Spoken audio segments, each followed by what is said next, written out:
Hey, it's Clay, and this will be a video chart on Bitcoin. We will take a look at the 4-hour time frame.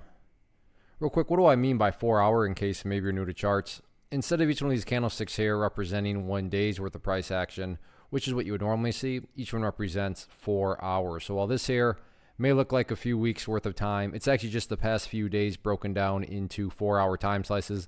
I like you this time frame does a good job of telling the quote-unquote story of the price, and then makes mapping out levels of support and resistance a bit easier to see.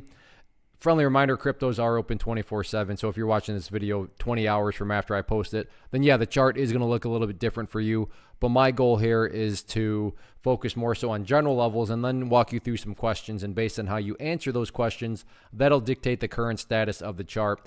As of right now, the bears have shown up in a pretty big way over the past 24 hours since the last video I did. The last time I was doing the video was during this candle right here.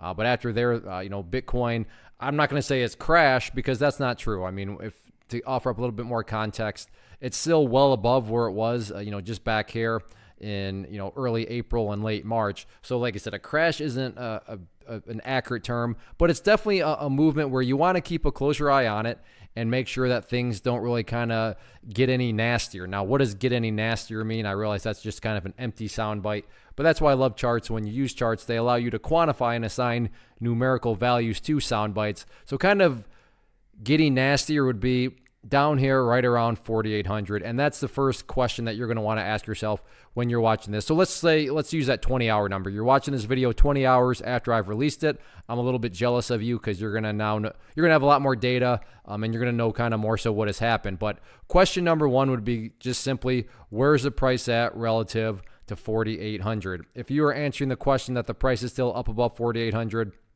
well, then that could definitely imply that the chart's pulled back some more. But from an overall perspective, think that what that would still be telling you. That would still be telling you that the price is, at worst case, right around here.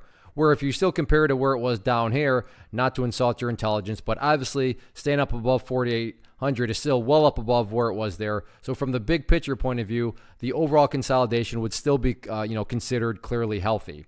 Now, if you are answering the question that the price is down below 4,800, at that point, again, am I going to say the entire chart is epically destroyed? I won't say that. All I'll say is that is definitely a red flag that things are getting that much shakier.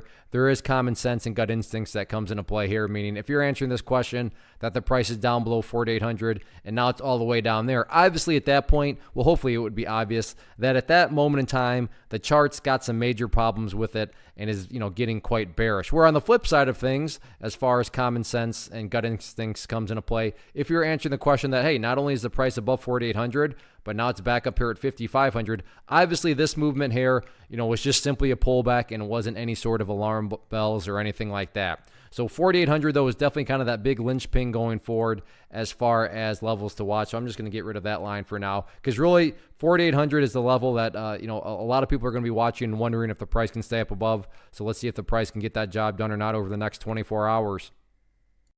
One of the biggest questions that I get is, hey Clay, how do you find the stocks that you trade? So what I've done is put together a free resource guide where I talk about the tools that I use to locate stocks that I find interesting and think may have potential. So if that sounds like something that could add value to you as a trader, then click on the image that is up on the screen right now and I will email you the guide. The guide itself is very short and to the point, and best part, it's completely free.